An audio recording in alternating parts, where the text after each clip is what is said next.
I'll request that we remain standing as we start with a word of prayer from Raphael Obego. Karibu. All heads bowed, please.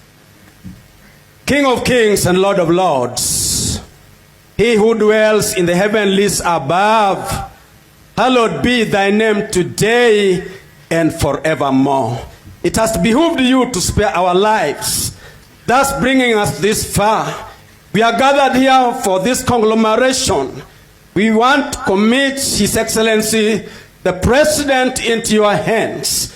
As you bless him, I pray that you are going to bless this county, the county of endless potential. And so, Father, as we begin, we invoke your presence in our midst. I pray for a moment of a jocund, a moment of a brouhaha, a moment that is going to result into a quantum leap